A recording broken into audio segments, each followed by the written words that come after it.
அடியார் பெருமக்களே, இந்த நிகழ்ச்சிகளை நடத்த மிகவும் சீரோடு ஏற்பாடு செய்து தந்திருக்கின்ற ஆலயத்து அறங்காவலர்கள் மற்றும் திருமலிசை சிவ தொண்டர்கள் அனைவருக்கும் அப்பர் சமூக கல்வி அன்னதான அறக்கட்டளையின் சார்பாக முதல் நன்றி கலந்த வணக்கத்தை தெரிவித்துக் கொள்கின்றோம். சைவ பெருமக்களே, இது போன்று எங்கெல்லாம் நம் சைவ சொற்பொழிவுகள் நடக்கின்றதோ அங்கெல்லாம் நாமும் நம் குழந்தைகளோடும் சென்று கலந்து கொள்ள வேண்டும். என்ன காரணம் என்றால், நாம் நமது குழந்தைகளுக்கு வழிகாட்டியாக இருக்க வேண்டும் என்பது நமது முதல் கடமை. அதை முதல்ல நீங்க புரிஞ்சுங்க. ஏதோ நான் கோயிலுக்கு போறேன் அப்படின்ட்டு நாமெல்லாம் வந்துடுறோம். குழந்தைங்களுக்கு சொல்லி கொடுக்க தவறுன காரணம் ஒருத்தரும் நம்ம இப்ப அனுபவிச்சுட்டு இருக்கோம். ஒரு வீட்டில் குழந்தை நல்லா பாடுது, ஒரு வீட்டில் குழந்தை பாட மாட்டேங்குது. அது மாதிரி நீ பாடலையேன்னு தலையில கொட்டுறாங்க பாட்டி. என்ன காரணம்? அந்த குழந்தை பாடக்கூடாதுன்னு நினைக்குது. அதுக்கு இன்னும் உந்து போல நம்ம பெரியோர்கள் இருக்கலன்றது தான் காரணம். அதனால உங்க சிந்தனைகளை தூண்டுற வகையில இன்னைக்கு ஒரு 25 பேருக்கு ஒரு கேள்வி கொடுத்துருக்கோம். கையில வச்சுக்கிறீங்க, எல்லாருக்கும் வந்திருக்கோம். நம்ம வாரியார் சாமிகள் சொற்பொழிவு கேட்கும் போது அவர் இது மாதிரி கேள்வி கேட்பாரு. அவருக்கு பதில் சொன்னா அவர் ஒரு புத்தகம் கொடுப்பார். ஒரு புத்தகம்ன்றது ஒரு பொக்கிஷம், அது கலை களஞ்சியம். அதை வாங்கிட்டு போய் வீட்டில் அப்படியே வைக்கிறவங்களுக்கு இல்லை, படிக்கிறவங்களுக்கு. நீங்கெல்லாம் படிப்பீங்க, எனக்கு தெரியும். அதனால இன்னைக்கு அதுக்கு சரியா பதில் சொல்றவங்க ஒரு 5 பேருக்கு புத்தகம் அன்பளிப்பா கொடுக்க போறோம். நீங்க சொற்பொழிவு கொஞ்சம் கூர்ந்து கேட்டீங்கன்னா அதுலயே பதில் வந்துடும். பதிலையும் நான் சொல்லிடுவேன். அதை கரெக்டா கேட்டு அதுல எழுதுறதா நோட் பண்றது உங்க தான். முதல் கொஸ்டின் என்னன்னு கேட்டா, விநாயக பெருமான் அருளிய திரு அகவல், விநாயக பெருமான் அருளிய திரு அகவல் எந்த மாதம், எந்த நட்சத்திரத்தில், எந்த ஆலயத்தில் அரங்கேற்றம் செய்யப்பட்டது? முதல் கேள்வி. இந்த உலகத்தில் பெரிய பெரிய பணக்காரர்கள்லாம் இருந்தாங்க. இங்கிலாந்துல இருந்தாங்க, ரஷ்யாவில் இருந்தாங்க, அமெரிக்காவில் இருந்தாங்க, பிரிட்டன்ல இருந்தாங்க, ஜெர்மன்ல இருந்தாங்க. இந்த உலகத்தில் முதல் ஸ்விம்மிங் பூல் வச்சு, நீச்சல் குளம் வச்சு வீடு கட்டினவர் யார்? இது 2வது கேள்வி. தாமஸ் ஆல்வா எடிசனா, மார்கரெட் தாட்சரா? அது நீங்க எழுதி கொடுங்க. யாருண்டு? அம்பானியா, அதானியா? நீங்க எழுதி கொடுங்க, பதில் கொடுங்க. ஆலயத்துக்கு தரிசனத்துக்கு வரும். ஆலயத்தில் சிவபெருமான் எழுந்தருளி நமக்கு எல்லாம் அருள் பாலித்துக் கொண்டிருக்கின்றார். அந்த சிவபெருமான் பெரியவரா, அடியார்கள் பெரியவர்களா? அப்படின்னா அதுக்கு ஒரு உதாரணம் சொல்லணும். அப்படி என்ன சாமியால பண்ண முடியாதது என்ன நம்ம அடியார்கள் பண்ணிட்டாங்க? சாமியால முடியாதது ஒண்ணு நம்மளால முடியும்னு ஏற்கனவே சொல்லிட்டேன். உங்களுக்கு சொன்னேன் இல்லையா? ஞாபகம் இருக்கும். இப்ப வேண்டாம். அருளாளர்கள் சாமியால முடியாதது என்ன பண்ணாங்கன்றத திருப்பி எனக்கு ஒரு தடவை அதுல எழுதினீங்கன்னா ஒரு புத்தகம் பரிசு இருக்குது. நம்மை ஆட்டி படைக்கின்ற மாயா சக்திகள் எத்தனை? 5வது கேள்வி. நம்மளை ஆட்டி படைக்கின்ற மாயா சக்திகள் எத்தனை? 1, 2, 50, 100? அதை நோட் பண்ணி கொடுங்க. அதுக்கு அடுத்தது எல்கேஜி கொஸ்டின் 1. திசைகள் எத்தனை? இப்ப சொல்ல வேணாம், எழுதி கொடுங்க. திசைகள் எத்தனை? கடைசி 7வது கேள்வி. இறைவன் ஒரு அடியார் கிட்ட உணவு அருந்திக்கிட்டு என்னுடைய மனைவிக்கு வேணும் குடு அப்படின்னு கேட்டு மிச்சம் இருந்த உணவை வாங்கிட்டு போனார். அந்த அடியார் பெயர் என்ன? யாருக்கிட்ட சாமி கேட்டார்? இந்த 7க்கும் பதில் சொல்லுங்க. கண்டிப்பா புத்தகம் உண்டு உங்ககிட்ட இருக்கிறதுல நோட் பண்ணிக்க. பின்னாடி 1, 2, 3ன்னு போட்டு கொடுங்க.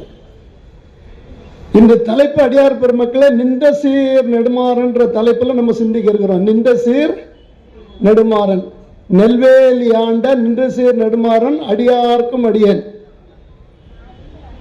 இப்போ சாமி தொண்டர் புராணத்துல திருத்தொண்டர் திருத்தொகையில தில்லைவாழ் அந்தனதம் அடியாருக்கும் அடியேன்பார் அப்படித்தானே பாடுறார். எத்தனை அடியார் அதுல பாடுறார்.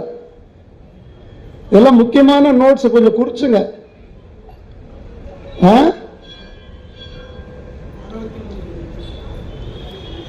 61 அடியாரெல்லாம் பாடுறார் சுந்தரமூர்த்தி சாமிகள். 63 பேரை பாடுறாரா? ஓகே. 63 அடியார்களை பாடினாரா அவரு?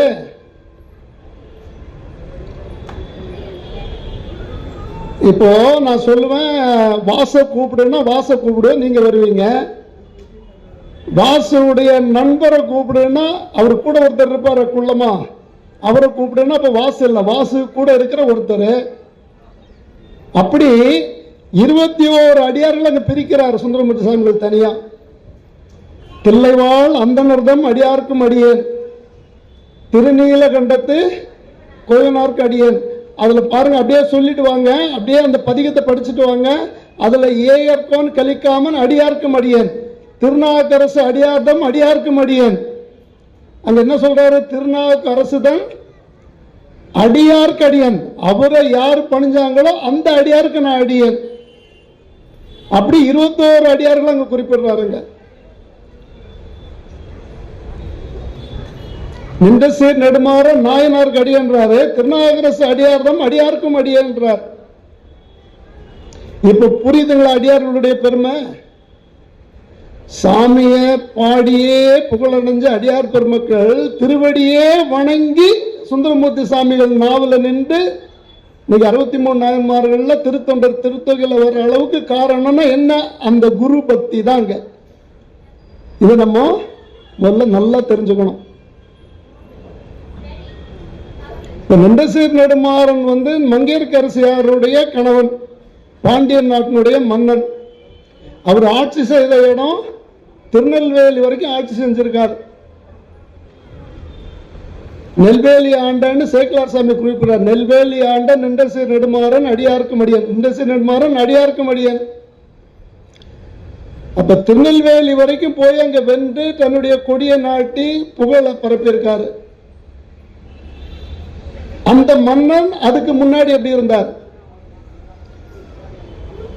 ஒரு சமண மன்னன். அவர் சமண மதத்தை, நெறியில்லாத நெறியை சார்ந்த சமணர்களுடைய மதத்தை தழுவி அரசாட்சி பண்ணிட்டு இருக்கார். அப்பதான் அங்க இருந்து குலச்சிறையார் என்ற தன்னுடைய தளபதியை மங்கையர்க்கரசியார் அனுப்புறாங்க. எங்க அனுப்புறாங்க? எந்த ஊருக்கு? திருமறைக்காட்டுக்கு அனுப்புறாங்க. திருமறைக்காட்டுல நம்ம திருநாவுக்கரசு சாமிகளும் திருஞான சம்பந்தர் மூர்த்தி சாமிகளும் அங்க தங்கி இருக்காங்க. தங்கி பதிகம் பாடி இறைவனுக்கு தொண்டு செஞ்சுட்டு இருக்காங்க. அப்ப அங்க இருந்து குலச்சிறை நாயனார் அனுப்புறாங்க. அங்க போய் ஐயாவை கூட்டிட்டு வாங்க, இந்த சமணம் தலைத்து இல்லாததெல்லாம் பண்ணிட்டு இருக்குது, சைவத்தை வளர்க்கணும், போய் அந்த ஞான குழந்தைய கூட்டிட்டு வாங்க அப்படின்னு சொல்லி அனுப்புறாங்க. இங்க இருந்து குலச்சிறை நாயனார் அங்க போறார். அங்க போய் இருக்கிற விஷயங்கள் எல்லாம் சொல்றார். சாமி உடனே புறப்பட்டார். ரொம்ப தொலைவு போகணும் அந்த கதை, அதனால சுருக்கமா வெளியே வந்துடுற. உடனே சாமி ஒத்துக்கிட்டு நேரம் அங்கிருந்து வரார். மதுரைக்கு வந்தாச்சு. மதுரைக்கு வெளியே ஒரு 1/2 கிலோமீட்டர் நடந்தோம்னா மதுரை. மதுரைக்கு வெளிப்பக்கத்துல ஒரு குடில தங்குறார் சாமி. தன்னோட அடியார்களோட அங்க தங்குறார். இந்த சமண மன்னன் என்ன பண்றான்? நம்ம கூன் பாண்டியன் அங்க இருந்து சமணர்கள் மூலியமா நெருப்பு வச்சுறான். சமணர்கள் தான் நெருப்பு வைக்கிறாங்க. இது யாருடைய வேலைன்னும் போது இது சமணர்கள் நெருப்பு வச்சுட்டாங்க. ஓகே, சரி. இந்த சமணர்கள் தவறு பண்ணாலும் அது மன்னனுடைய பொறுப்பு தான். நாட்டினுடைய குடி ஏதாவது ஒரு தவறு பண்ணாங்கன்னா அதுக்கு அரசு தான் பொறுப்பு. அதனால நம்ம சம்பந்த குழந்தை என்ன சொல்றாரு? பையவே சென்று பாண்டியனுக்காக முள்ளமா, உடனே இல்லை, முள்ளமா போ. அந்த நெருப்பு அங்க போய் தன்னுடைய உடம்புல சூளை நோயை கொடுத்து ஆட்கொள்ளுது. சூளை நோய் தானே? ஆமாவா? இல்லையா? என்ன நோய்? வெக்கை நோய், வெறுப்பு நோய் கொடுக்குது. இப்ப மன்னனுடைய உடம்பு ஃபுல்லா எரியுது, அப்படியே தக தக தக தகன்னு எரியுது. இப்ப சம்பந்த குழந்தை அங்கிருந்து வந்துட்டார், மதுரைக்கு வந்துட்டார். மதுரையில வந்த உடனே, மதுரைக்கு யார் கடவுளே? மதுரைக்கு மீனாட்சி, சிதம்பரத்துக்கு நடராஜர், காசிக்கு விசாலாட்சி, காஞ்சிக்கு காமாட்சி. அந்த மீனாட்சியை பத்தி ஒரு பதிகம் பாடணுமா இல்லையா? பாடணும்ல. அதை பாடி முடிச்சோன்னு என்ன பண்ணோம்? அவருடைய கணவரை பத்தி ஒன்று பாடணும், சொக்கநாத கடவுளை பத்தி ஒன்று பாடணும், இல்ல அந்த மதுரையன் பதியை பத்தியாவது பாடணும். என்ன பதிகம் பாடினார் அவர்? முதல்ல எடுத்தோன்னா முதல் பதிகம் என்ன? மதுரைக்கு திருஞான சம்பந்த மூர்த்திகள் வந்த உடனே முதல் பதிகம் என்ன பாடினார்? தோடுடைய சிவியனா. Super super. இப்ப ஐயா பாடுவார் பாருங்க. திருச்சிற்றம்பலம். மங்கையர்க்கரசி வடவகும்பாவை வரிவளை கை மடமானி பங்கைய செல்வி பாண்டிமாதேவி பணி செய்து நாள்தோறும் பரவ பொங்கலல் ஒருவன் பூதநாயகன் பத்தி பாடுறார். மங்கையர்க்கரசி வளவர்கோன் பாவை, சோழ நாட்டு மன்னனுடைய மகள் அவா. இங்க பாண்டிய மன்னனை திருமணம் பண்ணி இங்க வந்துட்டாங்க, பாண்டிய நாட்டுக்கு வந்துட்டாங்க. முதல்ல அவங்கள பாடுறாங்க, மங்கையர்க்கரசி வளவர்கோன் பாவை.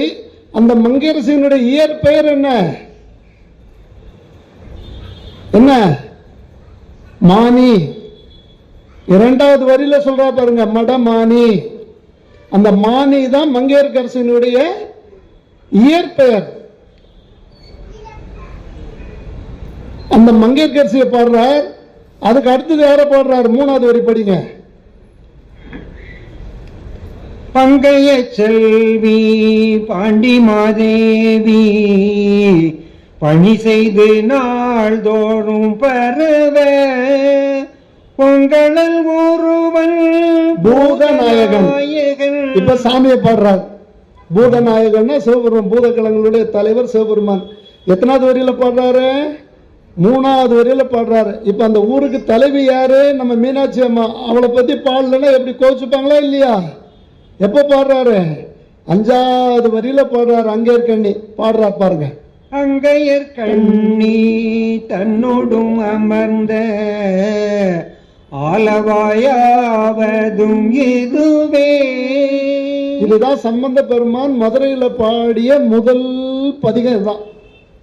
பாடிட்டு சாமியை வணங்குறார், சுகநாத கடவுளை வணங்குறாரு. கோபுரத்தை பார்த்து பாடுறார்.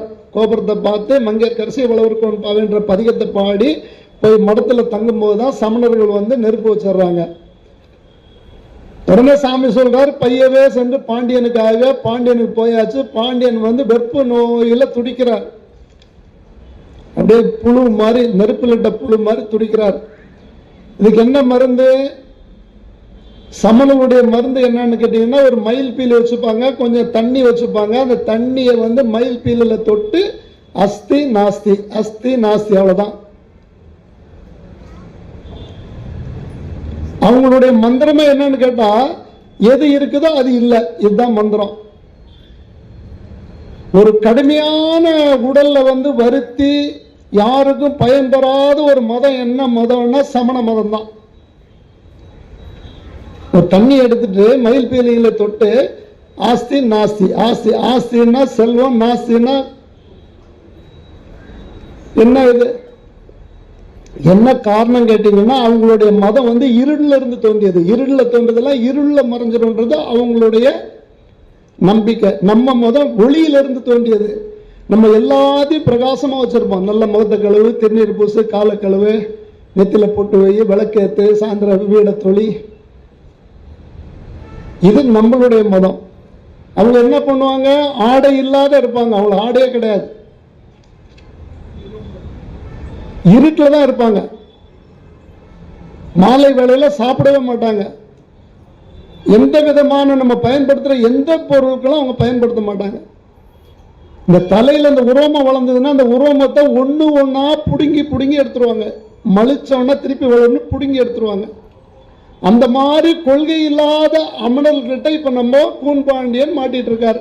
அங்கிருந்து அவர் வெளியே கொண்டு வந்து சைவத்தை தலைக்க வைக்கணும். அதுக்காக தான் இப்ப சாமி அங்க போறாரு. இப்ப அரண்மனைக்கு போயாச்சு, வெப்ப நோய் இருக்குது. மங்கையர்கரசி சொல்றாங்க இதுல எல்லாம் சரியாகாது, திருஞான சம்பந்த குழந்தை வந்திருக்காரு, அந்த அடியாரை கொஞ்சம் விட்டு அவர் வந்து ஒரு பதிகம் பாடினார்னா இந்த நோய் தீந்துரும் அப்படின்ன உடனே சரின்ட்டு மன்னன் சொல்லிடுறான். ஆனா சமணர்கள் சம்மதிக்க மாட்டேன்றாங்க. அது எப்படி, நாங்களே பார்த்துக்கிறோம். உடனே சம்பந்தர் என்ன சொல்றாரு, நீங்க மன்னனுடைய உடம்புல ஒரு பாதி நீங்க எடுத்துங்க, ஒரு பாதி நான் எடுத்துக்கிறேன், என்னுடைய வேதங்களால அந்த நோயை நான் தீக்கிறேன், நீங்க உங்க பகுதிக்கு நீங்க பண்ணீங்க அப்படின்னு சொல்லிட்டு திருநீர் எடுத்துட்டு என்ன பதிகம் பண்ணாரு. திருச்சிட்டம்பலம். மந்திரமாவது நீரு வானவர் மேலது நீரு, சுந்தரமாவது நீரு துதிக்கப்படுவது நீரு, தந்திரமாவது நீரு சமயத்தில் உள்ளது நீரு, செந்துவர் வாயுமை வங்கள் திரு ஆலவாயான் திருநீரே. இந்த பதியத்தை பாடி அந்த திருநீர் அப்படியே தடவுறாரு. ஒரு பக்கம் வெப்ப நோய் சரியா போகுது, இன்னொரு பக்கம் தகதகன்னு எரியுது. உடனே சரி மன்னன் என்னால தாங்க முடியலப்பா அவரே பண்ணட்டும்னு சொன்ன உடனே நம்ம சம்பந்தமூர்த்தி குழந்தை இன்னொரு பக்கத்துல தடவி அந்த வெப்ப நோயை தீக்காச்சு. இதோட அவங்க ஆணவம் அழிஞ்சுதா? இல்ல, திருப்பியும் தலை தூக்குது ஆணவம். அது எப்படி, அது எப்படி, அதெல்லாம் ஜெயிச்சதை நாங்க ஒத்துக்க முடியாது. சரி என்ன பண்ணலாம், என் கூட போட்டிக்கு வா, என் கூட போட்டிக்கு வா, ரெண்டு பேரும் போட்டி வைக்கலாம். அந்த போட்டியில யாரு ஜெயிக்கிறோமோ அப்பதான் அவங்க ஜெயிச்சதா அர்த்தம். சரிப்பா நான் ரெடி, என்ன போட்டி சொல்லுங்க. அடுத்து என்ன நடக்குது, அனல்வாதம் புனல்வாதம் நடக்குது. அனல்வாதம் என்ன, நான் ஒரு ஏட்டை எழுதி அதை வந்து நெருப்புல போடுவேன், அது நெருப்புல எரியாத அப்படி பச்சை பசேல்னு இருக்கணும். அப்படி யாருடைய பதிகம் அங்க இருக்குதோ அவங்க ஜெயிச்சதா அர்த்தம். சாமி சரின்னுறாரு. சரின்றதுக்கு முன்னாடி அந்த சொக்கநாத கடவுள், அதான் நமக்கு எப்பவுமே ஆணவம்னு ஒண்ணு இருக்கக்கூடாது. என்ன ஒருத்தர் வணங்குறாருன்னா அது என்ன வணங்குறான்னு நான் நினைச்சேன்னா எனக்கு வந்து ஆரம்பிச்சுன்னு அர்த்தம். அவங்க வணங்குறது என்ன வணங்கல, எனக்கு உள்ள இருக்கிற கடவுள் எல்லார் உள்ளத்திலையும் இருக்காரு. ஒருத்தர் உள்ளத்திலையும் கடவுள் இருக்காரு, எல்லா இடத்துலயும் சிவபெருமான் இருக்காரு, எல்லா உயிர்களிலும் சாமி இருக்கார். அந்த உள்ள இருக்கிற அந்த ஆன்மாவை தான் வணங்குறான்ற பணிவு எப்போ வருதோ அப்ப நம்ம வந்து வளர்ச்சி அடையலாம். நான் என்ன கும்பிடுறாங்க அப்படின்னு நம்ம என்னைக்கு நினைக்கிறோமோ அன்னைக்கு எல்லாம் சரியா போயிடும். இப்ப சாமி என்ன பண்றார், இன்னைக்கு ஒரு நல்ல வாய்ப்பு கிடைச்சிருக்குது, ஒரு பதியத்தை பாடி இன்னைக்கு அவங்கள அடிச்சு போட்டு போயிடலாம். அப்படி பண்ணல, சொக்கநாத கடவுளை பார்த்து அவர்கிட்ட ஒரு வேண்டுதல் வைக்கிறார். இவங்க கூப்பிடுறாங்க, இவங்க கூட நான் வாது பண்ணட்டுமா அப்படின்ட்டு ஒரு பதிகத்தை பாடி கேட்கிறார். என்ன பதிகம், வேத வேள்வியை.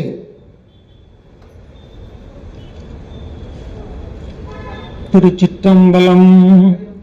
வேத வேள்வியை நிந்தனை செய்துள்ளல் ஆதம் இல்லியமனோடு தேரரை வாதில் வென்றளிக்க திரு உள்ளமே பாதிமாதுடன் ஆய பரமனே ஞாலம் நின்புகளே மிக வேண்டும் தன் ஆலவாயில் உரையும் எம் ஆதியே. இறைவா உன்னுடைய நாமம் இந்த உலகம் உள்ள ஒலிக்கணும், அதுக்காக இந்த அமணர்கள் கூட நான் வந்து சொற்போர் பண்ண பிற நீ ஏன் கூட இருவா. இப்ப யாருக்கு வெற்றி கிடைக்கும், சமணர்கள் தலையை விரிச்சு போட்டு ஆடுறாங்க. இவரு சொல்றாரு இந்த உலகம் உய்யும் பொருட்டு இந்த உலகத்துல எல்லாம் உன்னுடைய திருநாமம் உன்னுடைய திருப்புகள் சொல்லணுன்றதுக்காக நான் அவன் கூட போய் வாதுல வெல்ல போற இறைவா எனக்கு நீ சக்தி கொடு வா. அந்த பதிகத்தை பாடின உடனே சாமி வந்து ஒரு குறிப்பு உணர்த்துறார். சரி, ஓகே, ஆரம்பிங்க. ஒன்னு சாமி என்ன பண்றார், ஒரு ஏடு அவர் எழுதின பதிகத்துல கயிறு சாத்துறார். கயிறு சாத்தின என்ன பதிகம் வருது, போகமார்த்த பூன்முனையாள்ன்ற திருநள்ளாற்று பதிகம் வருது. அந்த பதிகத்தை சாமி பாடுறார். இப்ப சாமி பாடுறார். திருச்சிற்றம்பலம். போகமார்ந்த பூமுலையாள் தன்னோடும் பொன்னகலோ பாகமார்ந்த வைங்கண் வெள்ளேற்று அண்ணல் பரமேட்டி ஆகமார்ந்த தோளுடையன் கோவண ஆடையின் மேல் நாகமார்த்த நம்பெருமான் மேயது நல்லாரே. அந்த பதிகத்தை எடுத்து ஒரு கயத்துல கட்டி எரியிற நெருப்புக்குள்ள போடுறாங்க. சமணர்களுடைய பதிகத்தையும் உள்ள போட்டாச்சு. சமணர்களுடைய பதிகம் எரிஞ்சு சாம்பலா போயிடுச்சு. நம்மளுடைய பதிகம் சம்பந்த பெருமான் போட்ட அந்த போகமார்த்த பொன்மலையால் அப்படியே பச்சை பசேல்னு இருக்குது, நெருப்புல எரியாத. உடனே கையை விட்டு எடுக்கிறார், மன்னன் கிட்ட கொடுக்குறாங்க. மன்னன் சமணர்களை வெறுப்போட பார்க்கிறார். அப்படி பார்க்கிறார்.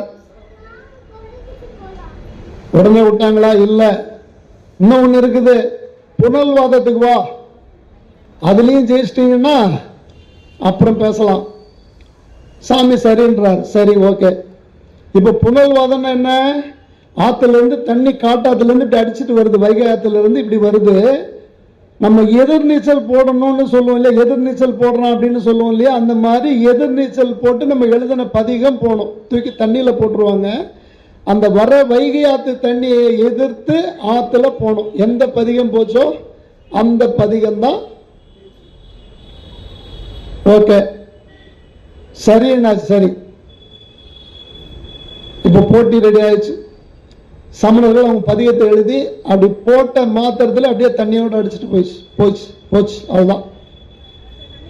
இப்ப சம்பந்த பெருமான் அவர் எழுதின பதிகத்தை தூக்கி தண்ணியில போடுறார். அதை அப்படி எதிர்த்து அப்படியே ராக்கெட் மாதிரி போகுது, எதிரில் அப்படியே ஜம் ஜம் ஜம் ஜம் ஜம்னு போகுது.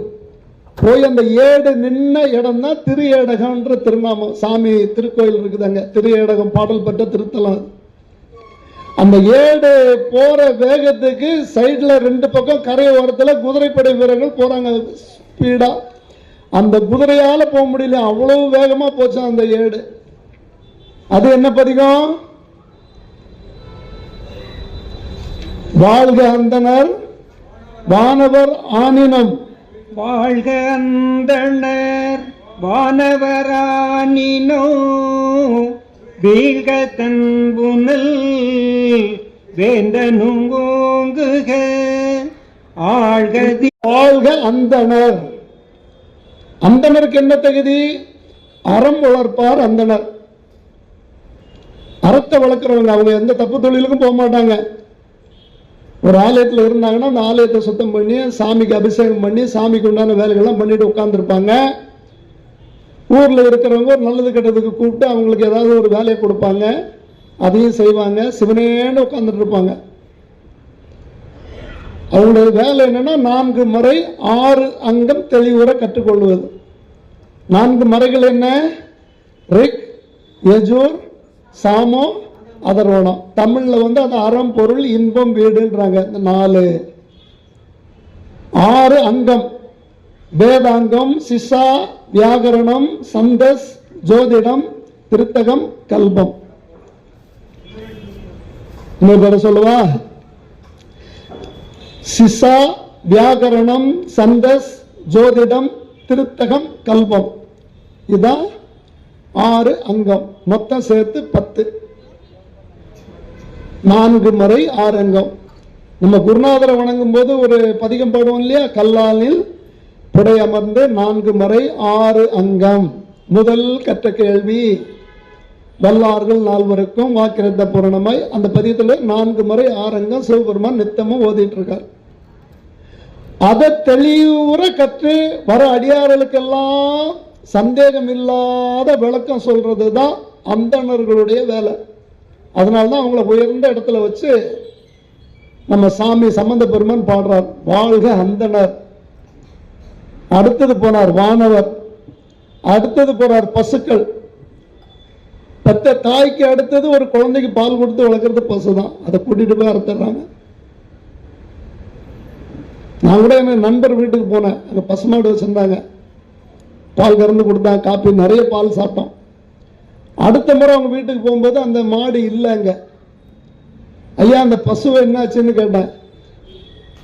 அது வலியில கொஞ்சம் நோவு இருக்கு சாமி, அது வலியில தாங்கிறது எங்களுக்கு பிடிக்கல, முடியல, தாங்க முடியல, அதனால கொடுத்துட்டோம்.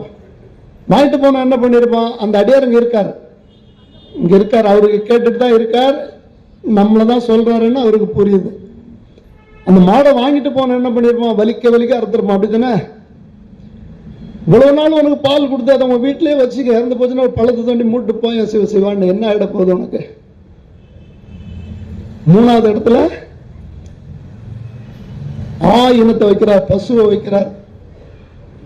ஒரு தமிழ் படத்துல கூட ஒரு பாட்டு, ஒரு சம்சாரி வாழ்வுக்கு ஒரு பசு மாடுன்னு வரும். ஒரு பசு வீட்டில் இருந்துன்னா மொத்த லட்சுமியும் வீட்டில் இருப்பா, 30 முக்கோடி தேவர்கள் வீட்டில் இருப்பாங்க.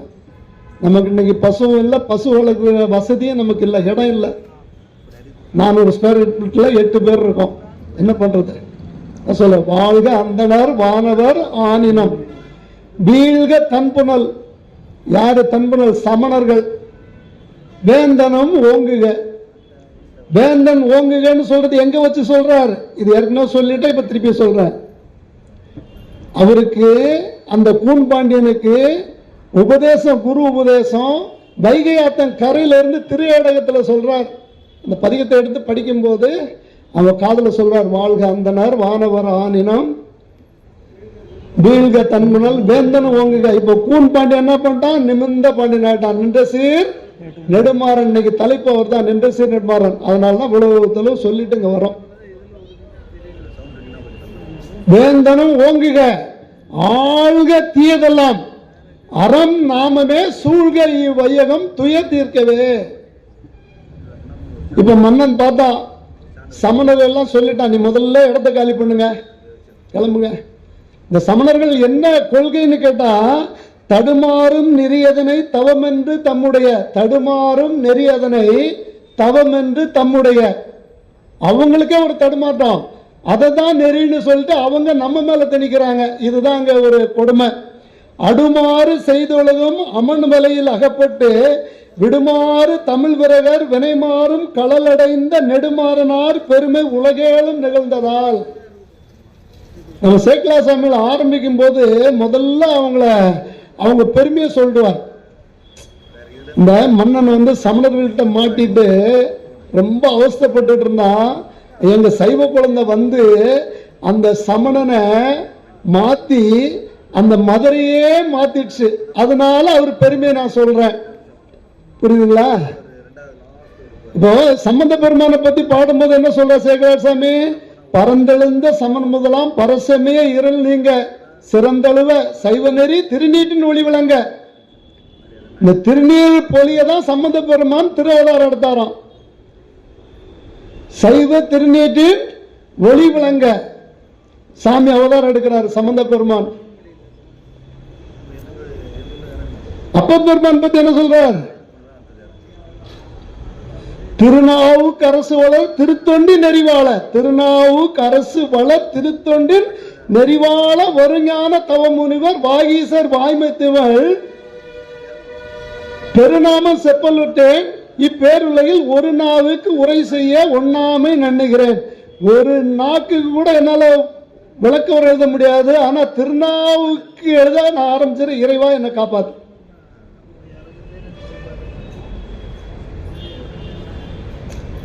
எதுக்கு வந்தார் திருநாகர் சாமி? நமக்காக வந்தார்.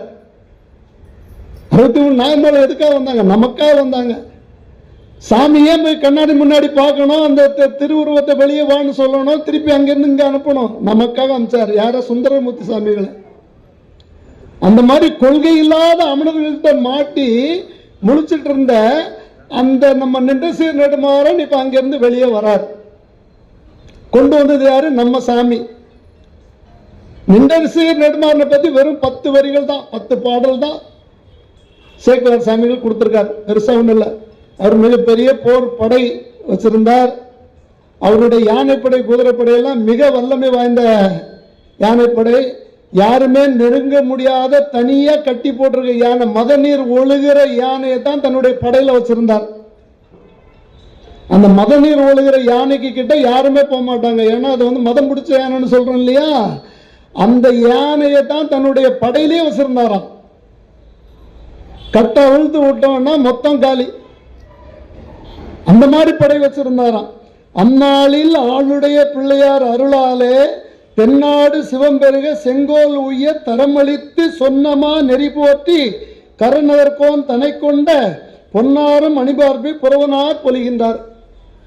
இந்த நின்னடிசை நெடுமாறனுக்கு இன்னொரு விசேஷம் என்னன்னு கேட்டா, இவருடைய சிவப்பணி, அதுக்கப்புறம் இவருடைய சிவப்பணியை பார்த்து இந்திரன் தன்னுடைய கழுத்துல அந்த மாலையை கழட்டி போட்டார்.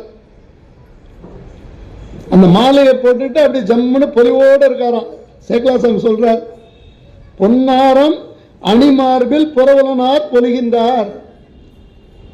அந்த முத்துமணி மாலை யார் கொடுத்ததுன்னு கேட்டா இந்திரன் கொடுத்தான், தேவேந்திரன்.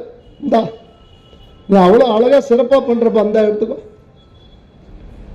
நீங்க இன்னைக்கு உட்கார்ந்து சாமி கும்பிடுற மாதிரிலாம் அன்னைக்கு கும்பிட முடியாது. அது ஒரு இருண்ட காலம். சாமி இருக்கிறார் 10,000 ஆண்டுகளா. ஒரு முறையும் அவர் வந்து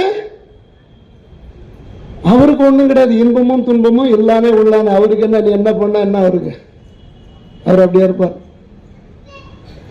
திருநாவுக்கரசு சாமிகளுக்கு அப்பர் பெருமானுக்கு ஒரு பழக்கம், நம்ம வள்ளல் வாரியார் மாதிரி. வாரியார் சாமிகள் எங்க போனாலும் சாயந்தரம் அனுஷ்டானம் பண்ணாத, காலையில் அபிஷேகம் பண்ணாத உணவு எடுக்க மாட்டார். ஒருவேளை ரயிலில் போயிட்டு இருக்காரு, அன்னைக்கு வந்து சாயந்தரம் அனுஷ்டானம் பண்ண முடியலன்னா அந்த மாலை வேலை எங்க இறங்கினாரோ அதுக்கப்புறம் தான். அதோட பொழுது முடிஞ்சு போச்சுன்னா உணவு முடிஞ்சு போச்சு. இந்த பழக்கத்தை வந்து கொண்டிருந்தவர் நம்ம அப்பர் பெருமான். அப்பர் பெருமான் மாலையில பூஜை பண்ணி ஒரு சிவாலயத்தில் போய் தரிசனம் பண்ணாதான் உணவு எடுப்பார். இப்ப வடதளின்ற ஒரு இடத்துக்கு போறார். வடதளின்ற ஒரு ஆலயம்.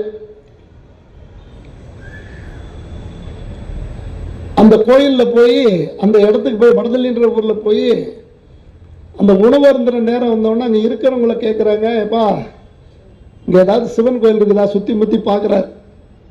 அப்படியே சுத்திட்டு வந்துட்டார். சுத்திட்டு வந்துட்டு ஒரு மணல் மேட்டில் கொஞ்சம் குப்பையா இருக்குது, அது மேல உட்கார்ந்துருக்கார். யாராவது வருவாங்களான்னு ஒரு வழிபோக்கன் வரான். அங்க ஏதாவது சிவன் கோயில் இருக்குதா? ஏன் என்னாச்சு?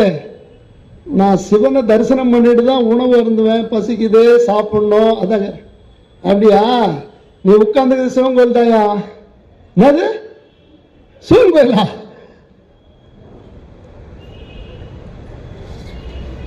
இந்த சமணர்கள் என்ன பண்ணிருக்கானுங்க, பக்கத்துல சமண பள்ளி இருக்குது, அங்க சாப்பிட்டுட்டு மிச்சமாகிற இலை குப்பை எல்லாம் கொண்டு வந்து கோயில்ல போட்டு கோயிலை அப்படியே மூடிட்டாங்க.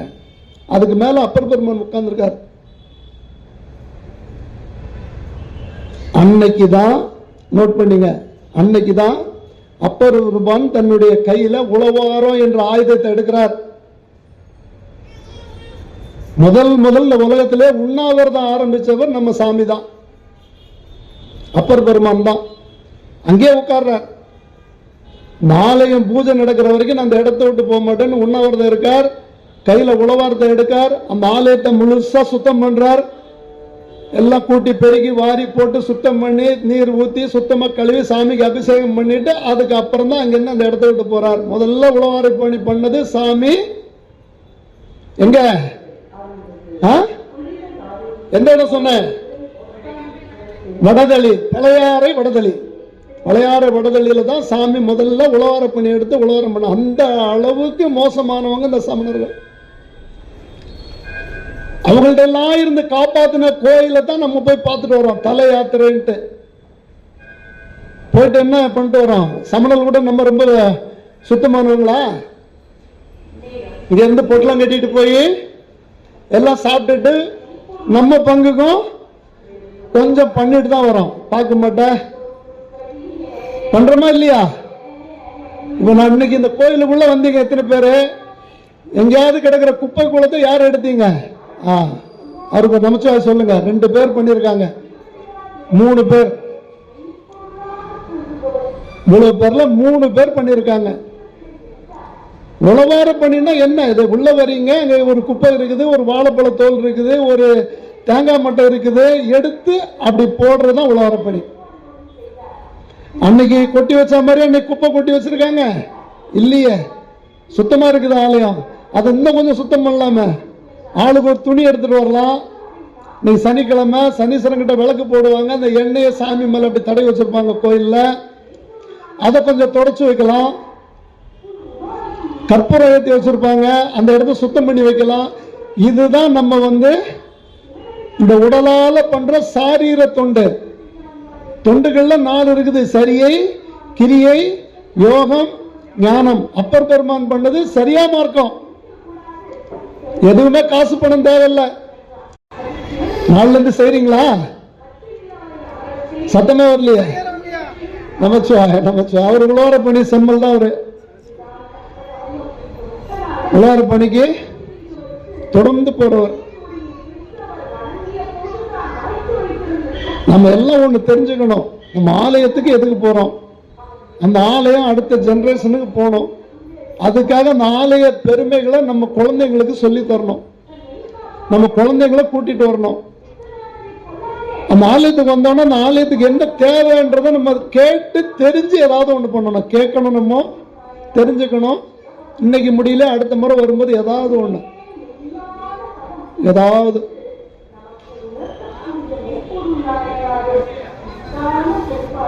இல்ல சொன்னா நம்ம கோயிலுக்கு போய் என்ன பிரயோஜனம்? கொஞ்சம் சொல்லுங்க. அந்தணர்களுக்கு உதவணும், முதல்ல தெரிஞ்சுங்க. அந்தணர்களுக்கு உதவுவது மிகப்பெரிய தர்மம். அவங்களுக்கு கண்டிப்பா செய்யணும். அதுக்கு அடுத்தது முடியாதவங்களுக்கு, உணவு இல்லாத இருக்கிறவங்களுக்கு, பசிக்கிறவங்களுக்கு, யாரா இருக்கலாம், எங்க வேணா இருக்கலாம். இந்த பசி மட்டும்தான் பணக்காரங்களுக்கு ஏழைக்கு ஒரே நேரத்தில் வரும். இது பாகுபாடே கிடையாது. அதுக்கு ஒண்ணும் தெரியாது. இந்த பசி 2 பேருக்கும் ஒரே மாதிரி தான் வரும். அப்ப நம்ம என்ன பண்ணணும்? நமக்கு இருக்கிறதுல கொஞ்சம் அதை பண்ண நம்ம தப்பிச்சுக்கலாம். இப்ப நின்னசேர் நெடுமாறன் எல்லாத்தையும் விட்டுட்டு இங்க வந்துட்டார். சமணர்கள் வெளியே ஏத்திட்டாங்க. அந்த சமணர்கள் இந்த மாதிரி பட்டவங்க. நம்ம ஆலயத்தில் விளக்கு எரிஞ்சதுன்னா உடனே அணைச்சிருவாங்க. நம்மளை எதிரில் பார்த்தா திருநீர் பூசண ஒருத்தரை பார்த்தாங்கன்னா அவங்கள பார்த்தோன்னு சொல்லுவாங்க கண்முட்டுன்னு. கண்முட்டுன்னா என்ன? கண்ணுக்கு தீட்டுப்பட்டுச்சான், கண்முட்டான். நேர போய் முகத்தை கழுவிட்டு தான் அதுக்கப்புறம் வெளியே போவாங்க. நம்ம திருநீர் பூசி சாப்பிட்றத பார்த்தா வாய் முட்டு, சாப்பிட மாட்டான், சாப்பிட மாட்டான். இப்ப மங்கையர்க்கரசியார் திருநீர் வைக்கணுமே, அவ சோழ நாட்டு சோழ மன்னனுடைய மகளாச்சு, அவ திருநீர் வைக்கணுமே. என்ன நினைச்சாலாம், தன்னுடைய கணவனும் சாப்பிடணும், நானும் என் கொள்கையில இருந்து மாற மாட்டேன். நான் நெத்தியில வச்சேன்னா என்னுடைய கணவன், இந்த நாட்டு மன்னன் அதை பார்த்துட்டு சாப்பிட மாட்டான், கண் முட்டுன்னு போயிடுவான். அதனால நான் திருநீர் வைக்காத இருக்க முடியாது. நான் திருநீர் வைப்பேன், என் கணவனும் சாப்பிடணுன்றதுக்காக சந்தனத்தில் விபூதியை போட்டு குழைச்சு மார்பில் பூசிப்பாங்களா. அந்தம்மா என்ன மாதிரி பக்தி பண்ணியிருக்காங்க பாருங்க. எவ்வளவு அருமையான பக்தி, எவ்வளவு அருமையா பக்தி பண்ணியிருக்காங்க. அந்த சந்தனத்தை கணவனுக்கு தெரியாத சந்தனத்தில் தேய்ச்சி தன்னுடைய மார்பில் தேய்ச்சி போகலாம். திருமங்கல்யத்தில் கணவனும் நல்லா இருக்கணும், நான் கொண்ட நெறியும் தவற மாட்டேன். இந்த மாதிரிலாம் வளர்த்த மதம் நம்மளுடைய இந்து மதம். இன்னைக்கு கொண்டு இங்க நிக்க வச்சிருக்காங்க. அதை போற்றி காப்பாற்ற வேண்டியது நம்ம ஒவ்வொருத்தருடைய கடமை. ஒவ்வொருத்தருக்கும் அந்த கடமை இருக்குது. அதை விட்டுட்டு நம்ம எதேதோ எங்கெங்கயோ பண்ணிட்டு இருக்கோம். ஒரு பழமொழி சொல்லுவாங்க, ஆலயத்துக்கு வந்தீங்க எல்லாரும் செப்பல் போட்டுட்டு தான் வந்திருப்பீங்க, செருப்பு போட்டுட்டு தானே வந்தீங்க. செருப்பெல்லாம் எங்க விட்டுக்கிறீங்க? வெளியே இருக்கு, இல்ல வண்டியில வச்சிருக்க. வெளியே விட்டுட்டு வந்தவங்க ஒருத்தருடைய செருப்பு காணோம்னு வச்சுங்க, உடனே பக்கத்தில் இருக்க என்ன சொல்லுவாங்க? என்ன சொல்லுவாங்க? செருப்பு தொலைஞ்சா? எனக்கு ஒருத்தர் சொன்னார், என் செருப்பு தொலைஞ்சு போச்சு. எங்க? நம்ம முத்துமாரியம்மன் கோயில்ல புது செருப்பு 900 ரூபாய். அப்போ 15 வருஷம் முன்னாடி. அதுக்கப்புறம் நான் புது செருப்பே போட்டு போக மாட்டேன். கோயிலுக்கு போனா விட்டுட்டு போன தொலைஞ்சு போச்சு. தேடிட்டு இருந்தேன். ஒருத்தர் வந்து, என்னங்க செருப்பை தேடுறீங்க? ஆமா, செருப்பு தொலைஞ்சா நல்லதுன்னாரு. நான் அவரை திருப்பி கேட்டேன், யாருக்குன்னு. எடுத்துட்டு போறது நல்லதா இல்ல எனக்கு நல்லதா சொல்லுங்க? அந்த பழமொழியே அது இல்ல. ஆலயத்துக்குள்ள வரும்போது உங்க செருக்கு அங்க தொலைச்சிங்கன்னா நல்லது. உங்க செருக்கு ஆணவம், உங்க ஆணவத்தை அங்க கலட்டி வச்சுட்டு உள்ள வந்தீங்கன்னா உங்களுக்கு நல்லதுன்னு சொன்னத செருப்புல கொண்டு விட்டான் நம்ம ஆளு. புரியுதுங்களா? ஆலயத்துக்கு வரும்போது நம்ம செருக்க அங்க விட்டுட்டு வரணும். நம்ம செருக்கெல்லாம் வெளியே விட்டுட்டு நீ மனிதனா வா உள்ள. அப்ப அந்த சாமி கிட்ட நம்ம பேசலாம். புரிஞ்சுச்சா? செருப்பு தொலைஞ்சால் நம்மளுடைய செருக்கு தொலைந்தால், நம்ம ஆணவம் தொலைஞ்சிச்சுன்னா நம்ம வந்து ஒரு மனிதன் ஆயிடலாம். அது இல்லைன்னா முடியாது. இதைத்தான் அதை சொல்லி வச்சாங்க, செருக்கு தொலைஞ்சா நல்லது. ஒரு எழுத்து தானே யாரோ ஒருத்தர் மாத்தி போட்டாங்க. யார் வாசா இருக்குமா என்னன்னு தெரியல. இப்போ கடவுளால முடியாதது என்ன? கடவுளால முடியாதது என்ன? அது பதில் எல்லாம் சொல்லிட்டுமா? அப்புறம் புக் எப்படி கொடுக்கறது? அதை பார்த்து காப்பி அடிச்சிருவீங்களா? அந்த பேப்பர்லாம் வாங்கிடுங்க. அந்த பேப்பர்லாம் வாங்கிடுங்க, எழுதின பேப்பர்லாம். 4 குழு கொடுத்தாச்சு. ஆமா, 4 குழு கொடுத்தாச்சு. நீங்க பேப்பர் வாங்கிடலாமா? வாங்கிடுங்க, சீக்கிரம் எழுதுங்க. ஒரு 5 நிமிஷம்.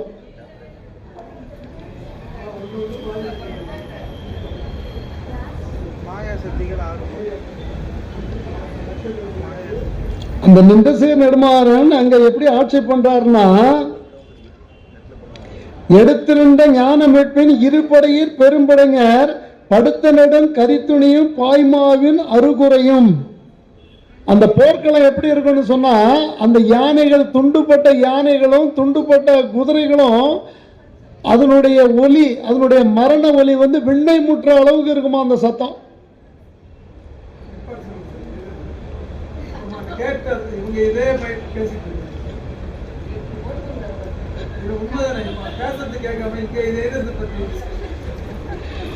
சரி, இன்னைக்கு உங்களுக்கு நான் புக்கு கொடுத்துறேன் ஒரு 5 பேருக்கு. நான் பதில் நான் சொல்லிடுறேன், சரியா? அந்த போர் அந்த மாதிரி பண்றார். அந்த போர்ல இறந்து கிடக்கிற யானைகளும் குதிரைகளும் எழுப்புற ஒலி இருக்குது இல்லையா, அந்த ஒலி விண்ணை முற்ற அளவுக்கு இருக்குமா, விண்ணை முற்ற அளவுக்கு. அந்த மாதிரி போர் புரிந்து நாட்டை பாதுகாத்த மன்னன், நம்ம சைவ சமயத்தை பாதுகாத்த மன்னன். அவரை பத்தி மொத்தம் 10 பதிகங்கள் தான் இருக்குது, அதுக்கு மேல இல்ல. அவருடைய சிறப்பான இன்னொரு பெருமை என்ன கேட்டீங்கன்னா, மங்கையர்க்கரசிய மனைவியை ஏற்றுக்கிட்டது ஒரு சிறப்பு பெருமை. அதுக்கு அடுத்ததான் குலச்சிறை நாயனார். 63 நாயன்மார்ல ஒருத்தர் குலச்சிறை நாயனாரையும் தன்னுடைய சக படை தளபதியா வச்சுக்கிட்டார். நம்ம சைவத்துல மட்டும்தான் அப்பாவுக்கு அம்மாவுக்கு வேலை செய்யறவங்களுக்கு எல்லாருக்கும் அந்த தொண்டர், அந்த 63 நாயன்மார்களை இடம் கொடுத்தது. வேற எந்த மதத்திலையும் கிடையாது. அதை முதல்ல ஒண்ணு புரிஞ்சுங்க. குலச்சிறை நாயனார் போர்படை தளபதி, மங்கையர்க்கரசியார் மன்னனின் மனைவி, மன்னன் நிந்தசை நெடுமாறன் எல்லாம் வந்துடுறாங்க பாருங்க. சுந்தரமூர்த்தி சாமிகள் நாயனார் வரல, அப்பா வந்துடுறார், அம்மா வந்துடுறார், சுந்தரமூர்த்தி சாமி வந்துடுறார். நம்ம மதத்தில் மட்டும்தான் இது நடக்கும், வேற எங்கேயும் நடக்காது. இப்போ சாமி பெரியவரா அடியார்கள் பெரியவர்களான்னு ஒரு கொஸ்டின் கேட்டேன். அதுக்கு பதில் சொல்லிடுறேன். கைலாயத்தில் வந்து காமனை எரிக்கிறார் சாமி. காமன் முருகப்பெருமான் அவதாரம் திரு அவதாரம் எடுத்தாகணும். இந்த அசுரர்களை வந்து போர் செஞ்சு ஜெயிக்கணும். அதுக்கு முருகப்பெருமான் அவதாரம் எடுத்தாதான் முடியும், இல்லைன்னா முடியாது. அதுக்காக இந்த தேவர்கள்லாம் சேர்ந்து காமதேவன்கிட்ட சொல்றாங்க அவருடைய தவத்தை கொஞ்சம் கலைப்பான்னு. அவர் தன்னுடைய மலர்கனிய சிவபெருமானுடைய தவம் கலைஞ்சு அப்படி பார்த்தாரு, எரிஞ்சு சாம்பலா போயிட்டான். மன்மதன் ஒரு அஸ்தி தான் இருக்குது. உடனே தன்னுடைய மனைவி, அவருடைய மனைவரா ரதி தேவி வந்து அழுறாங்க நின்று சாமி கிட்ட, சாமி என்னுடைய கணவனை எரிச்சு இப்படி சாம்பல் ஆக்கிட்டீங்களே, என்ன கொஞ்சம் நீங்க யோசிக்கலையா? நான் என்ன பாவம் பண்ணேன், எனக்கு ஏதாவது ஒரு வழி சொல்லுங்க சாமின்னும் போது சாமி மனசு இறங்கி சொல்றாரு, உன்னுடைய கணவன் உனக்கு மட்டும்தான் கண்ணுக்கு தெரியும். நீ எப்பவும் போல அவனுக்கு மனைவியாவோ உனக்கு கணவனோ இருந்துக்கலாம், வேற யாருக்கும் தெரிய மாட்டார். அது எப்படி சாமி? அவனுக்கு உயிரைத்தான் கொடுக்க முடியும், இந்த உடலை என்னால கொடுக்க முடியாது. அதனால உன் கண்ணுக்கு மன்மதன் உன்னுடைய கணவன் உன் கூட இருப்பான், எல்லாமே பண்ணிப்பான், எல்லாம் உனக்கு துணையா இருப்பான். ஆனா யாரு கண்ணுக்கு தெரிய மாட்டான். சொன்னது யாரு? சிவபெருமான். அந்த சிவபெருமானாலேயே கொடுக்க முடியாத உடலை திருஞான சம்பந்த மூர்த்தி சாமிகள் நம்ம மயிலாப்பூர்ல கொடுத்தார், பூம்பாவைக்கு கொடுத்தார். மட்டிட்ட புன்னை பதியம் பாடுங்க. மட்டிட்ட புன்னையம் கானல் மடமயிலை கட்டிட்டங்கொண்டான் கபாலீச்சரங் அமர்ந்தான் ஒட்டிட்ட பண்பின் குறித்திர பல்கணத்தார்க்கு அட்டிட்டல் காணாதே ஓதியோ பூம்பாவாய். இந்த பதிகம் ஒன்னொன்னா பாடுறார். அந்த ஆலயத்தில் நடக்கிற விழாக்களை சொல்றாரு. இன்னைக்கு ஒத்தண்ட சுவில் என்ன விளக்க, இன்னைக்கு விசேஷம், இன்னைக்கு தேர், இன்னைக்கு என்ன சந்திரபிரபை, இன்னைக்கு என்ன சூரிய பிரபை, ஒன்னொன்னா இன்னைக்கு தெப்பல் சொல்றோம் இல்லையா? அந்த மாதிரி ஒன்னொன்னே சொல்ற. ஓணம் பண்டிகை பார்க்காத போறிய, தைப்பூசம் பார்க்காத போறிய, திருக்காண காணாத போறிய, ஒன்னொன்னா சொல்லும் போது 10 பதிகம் பண்ணோம்னா 11வது பதிகத்துக்கு அந்த பெண் என்னைக்கு இறந்தாலோ அன்னிலேருந்து இன்னைக்கு அவ உயிரோடு இருந்தா என்ன வயசுல இருக்கோ அந்த மாதிரி பச்சை பசையில அப்படியே எந்திரிச்சு அப்படி நிக்கிறா தகதகன். அந்த சாம்பலை வச்சு அந்த குழந்தைக்கு உயிரையும் கொடுத்து அந்த உடலையும் கொடுத்தார் சம்பந்த பெருமான். நம்ம சாமி என்ன சொன்னாரு? முடியாது, உயிரை கொடுக்குறேன், உடல் என்னால முடியாது. இதுதான் அடியார்களுடைய பெருமை. ஒரு குழந்தை வந்து முதலைய முழுங்கிடுச்சு, சின்ன வயசுல அந்த குழந்தைய முதல்ல முழுங்கிடுச்சு. சுந்தரமூர்த்தி சாமியில் அங்க வராரு அவினாசியில. ஒரு வீட்டில் வந்து மங்கள குரல் கேட்குது, ஒரு வீட்டில் ஓல குரல் கேட்குது. நின்று என்னன்னு கேட்கிறார். 2 குழந்தைங்க விளையாடிட்டு இருந்தது கொஞ்ச நாள் முன்னாடி. அதுல ஒரு குழந்தை அந்த குளத்துல விளையாட போகும்போது முதல்ல முழுங்கிடுச்சு. அதுல மீதி இருக்கிற ஒரு குழந்தைக்கு இன்னைக்கு பூநூல் கல்யாணம், நயன தீட்சை. அந்த வீட்டில் சந்தோஷமா இருக்காங்க, இந்த வீட்டில் அழுகிறாங்க. இன்னைக்கு அந்த குழந்தையினுடைய நினைவு நாள். உடனே சுந்தரம் அங்க போறாரு. அங்க குளமும் இல்லை, ஒண்ணும் இல்லை. இப்பதான் நம்ம குளமா நிறைய காணமாச்சே. நம்ம பார்த்த குளம் இப்ப எவ்வளவு இருக்குது? இல்ல, குளத்தை காணோம். உடனே அங்க போய் பதிகம் பாடுறார். உடனே அந்த குளம் வருது. எங்க அந்த குளத்துல நீர் நிறைய வருது. அன்னைக்கு அந்த குழந்தைய முழுங்கின முதல்ல வருது. அந்த முதல வாயிலிருந்து குழந்தை வருது. குழந்தைய கையில கொடுத்துட்டு போயிட்டே இருக்கார். இது அடியார்கள் பெருமை. சுந்தரம் தான் சொல்றேன். அவினாசி அப்பர் பதிகம் சுந்தரமூர்த்தி சாமிகள் தான். கரை கண்ட முதலையை தரசொல் காலனியம் பாரு, ஆர்டர் தான். கரை கண்ட முறையை தரசொல் காலனிய உடனே வர சொல்லியா குழந்தை வந்துச்சு. அப்போதையடிகள் வீட்டில் குழந்தை இறந்து போச்சு, அருவந்தீண்டி. அங்க போய் பதிகம்பாடி, ஒன்று குலாம் பதிகம்பாடி, திங்களூர்ல சாமி முன்னாடி குழந்தைய போட்டு ஒன்று குலாம் பாடி அந்த குழந்தைய உயிர் வச்சு கையில கொடுக்குறாங்க. திருமருகல் போறார் சம்பந்த பெருமான். அங்க அரவந்தன் வைசிய பெண்ணுடைய கணவனை இந்த புடிச்சுக்கப்போ சாமி முன்னாடி கொண்டு போட்டு பதிகம் பாடுறார். என்ன பாட்டு? சடையா எனுமால் பாடுங்க. சடையா எனுமால் சரணி எனுமால் விடையா எனுமால் வெறுவாம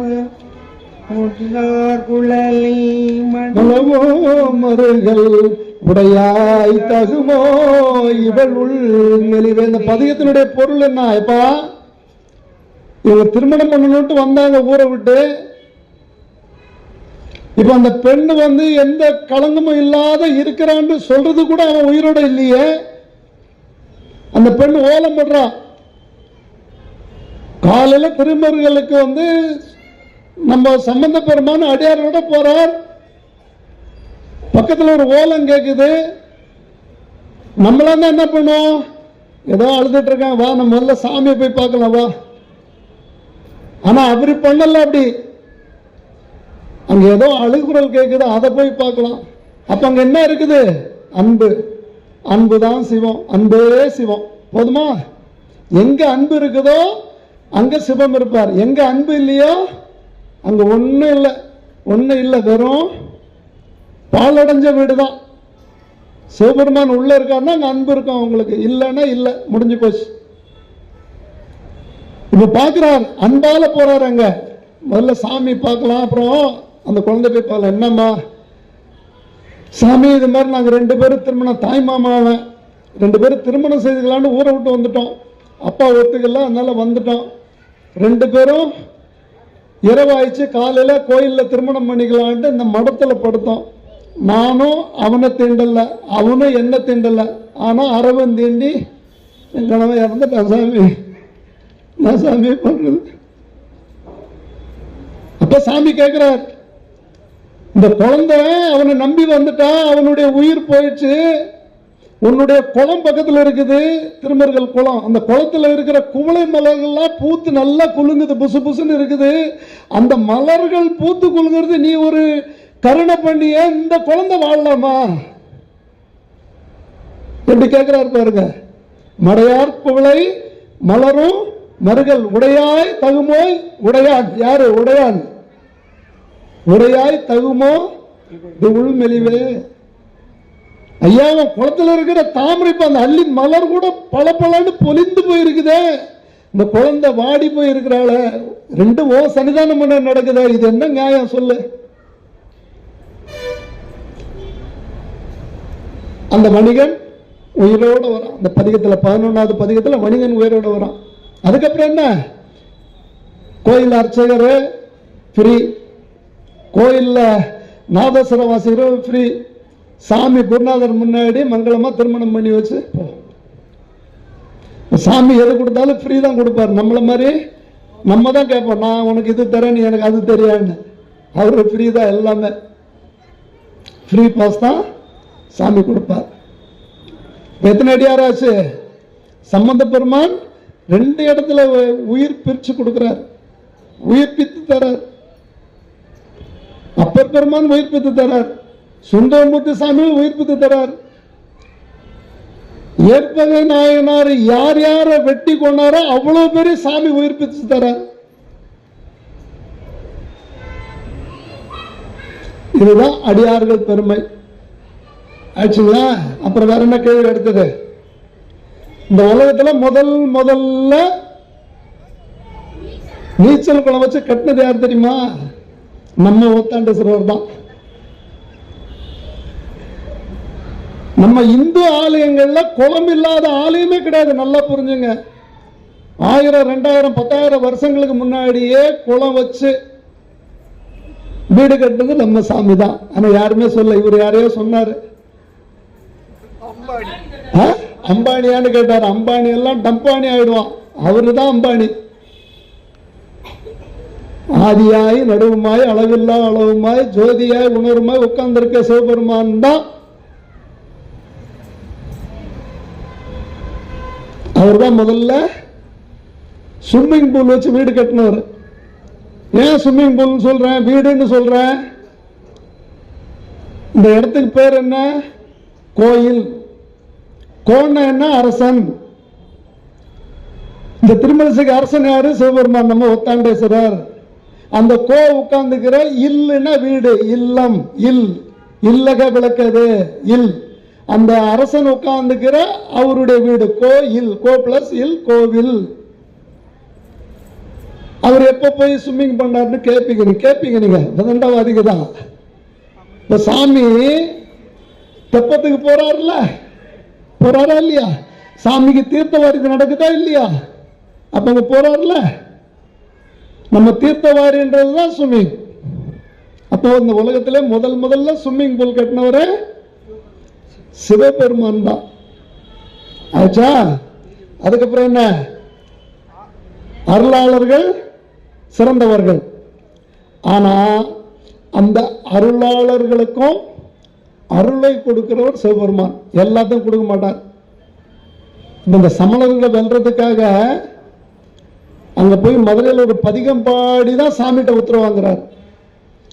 வேத வேள்வியை நித்தலம்ன்ற பதிகத்தை பாடி சாமி கிட்ட உத்தரவு வாங்கும்போது சாமியுடைய அருள் கருணை கிடைச்சதுக்கு அப்புறம் தான் அவரால் அங்க வெல்ல முடியுது.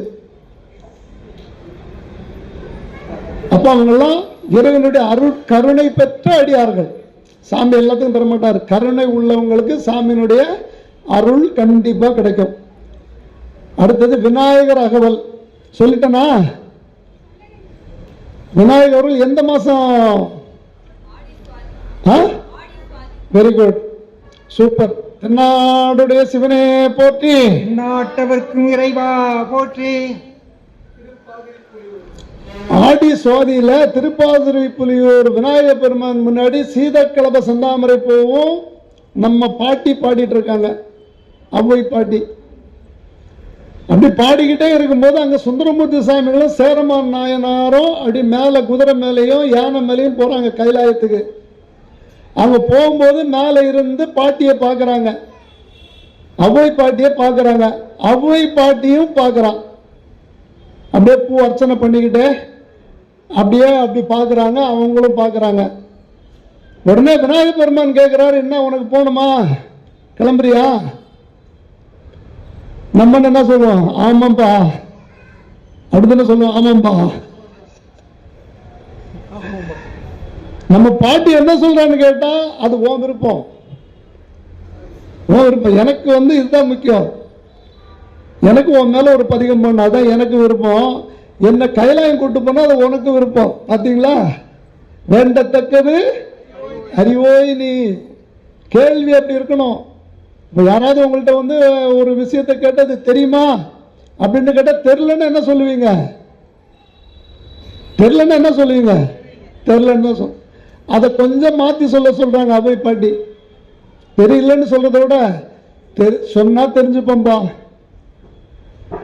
சொன்னா தெரிஞ்சுப்போம். அதுதான் இங்க வார்த்தைகளுக்கு பலன் அதிகம் சொல்றாரு. அது உன் விருப்பம், எனக்கு விநாயகர் தான் முக்கியம். நான் அரங்கேற்றம் பண்ணணும் இன்னைக்குன்ட்டு அந்த பதிகத்தை பாடுறாங்க, முடிக்கிறாங்க. பதிகம் முதல்ல எங்க ஆரம்பிச்சு எங்க முடிக்கிறாங்க? விநாயகர் பெருமானுடைய பாதத்தில் ஆரம்பிச்சு பாதத்தில் முடிப்பாங்க. சீதக்கலப செந்தாமரை பூம்பாத சிலம்பு பழைய செய்ப்பாட, பூம்பாத சிலம்பு பழைய செய்ப்பாட பாதத்தில் ஆரம்பிக்கிறாங்க. லாஸ்ட்ல என்ன முடிக்கிறாங்க சொல்லுங்க, கடைசி போங்க. வித்தகி விநாயகா வினை கடல், கடல்ல ஆரம்பிச்சு கடல்ல முடிக்கிற பதிகம் விநாயக அகவல். அது ஒரு ஆடி மாசம் சுவாதி நாள்ல, சுவாதி நட்சத்திரத்துல திருக்கோவிலூர் விநாயகர் பெருமான் முன்னாடி அருளிய பதிகம். இது எத்தனையோ முறை சுந்தரர் குரு பூஜையில சொல்லியிருக்கேன் உங்களுக்கு. ஆச்சா? அப்புறம் வேற என்ன? எத்தனை திசைகள்? திருவண்ணாமலை கிரிவலம் போறீங்க, 8. Very good. யார் யார் சொன்னீங்க 8? கை தூக்குங்க. 1 2 3 4 5 7 8 9 10 11 12 பேர் சொல்லிக்கிறீங்க. சூப்பர். அது தப்பு. அவங்க 14 பேர் சொல்லியிருக்காங்க. சொல்றீங்களா? கரெக்டா சொன்னாங்க. திசைகள் 10. இப்ப சிவபெருமான தேடி மேல யார் போனாங்க, கீழே யார் போனாங்க? மேல் திசை நோக்கி பிரம்மா போனார், கீழ் திசை நோக்கி விஷ்ணு போறார். அப்ப கீழ் திசை, மேல் திசை, என் திசை, மொத்த திசைகள் 10. ஆயிடுச்சா? வேற என்ன டவுட்? சாப்பாடு நமக்கெல்லாம் தெரிஞ்ச விஷயம்தான், நம்ம எல்லாம் பண்றதுதான். அடுத்து சாப்பாட்டுக்கு வரோம். நமக்கு பிடிச்சதுக்கு நான்லாம் எங்கன்னா போனேன்னா டிஃபன் பாக்ஸ்ல பேக் பண்ண சொல்றேன்.